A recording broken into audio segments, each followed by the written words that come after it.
J'ai pas le temps, mon esprit glisse ailleurs.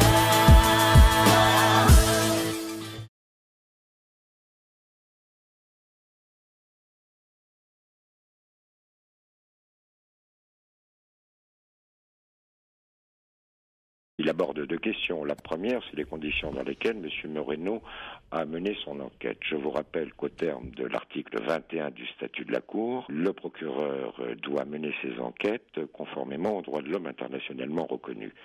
C'est le droit à un juge impartial, le droit est informé dans le plus court délai de la nature de l'accusation et le droit d'interroger ou de faire interroger les témoins à charge. Rien n'a été fait de tout cela. Mais le Conseil des droits de l'homme de l'ONU avait envoyé un expert.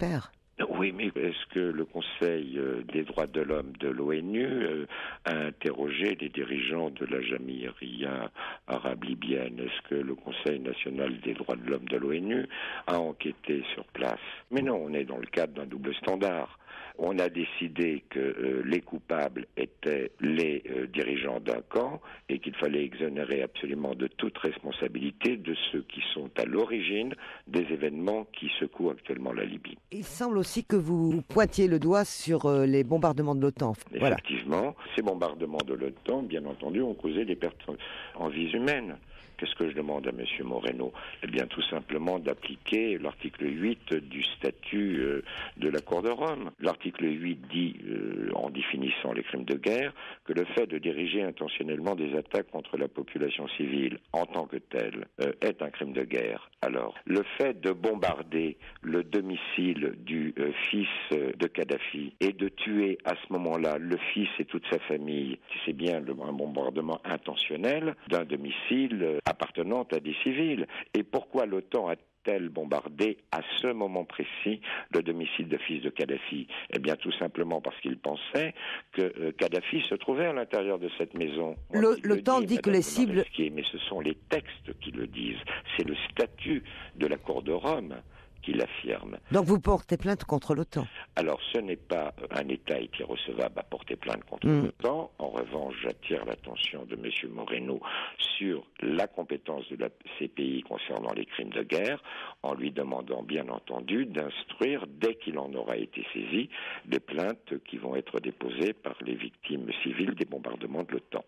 Si M. Moreno ne devait pas poursuivre, nous en tirerons toutes les conclusions.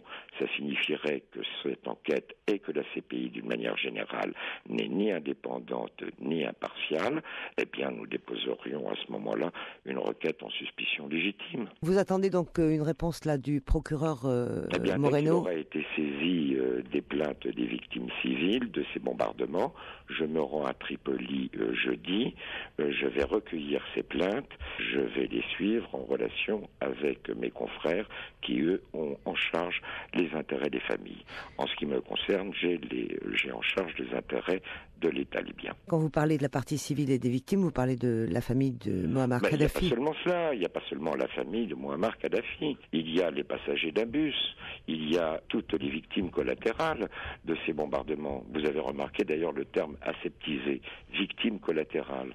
La victime, quand on parle de victime collatérale, eh bien on oublie que tout simplement il s'agit de morts, il s'agit de personnes qui sont blessées dans leur chair, de personnes qui sont amputées et qui sont amputées en raison de bombardements qui sont faits avec des bombes qui sont faites et constituées de matières prohibées par la Convention de Genève. Vous savez qu'on accuse également le régime du colonel Kadhafi d'avoir recours à des boucliers humains et d'avoir fait installer donc une partie de la population de Tripoli aux alentours des palais, des installations présidentielles. C'est de la désinformation. Et je souhaiterais que la presse occidentale, au lieu de se faire le porte-parole de la politique menée par l'OTAN, ouvre enfin les yeux et mène enfin sur place des enquêtes impartiales.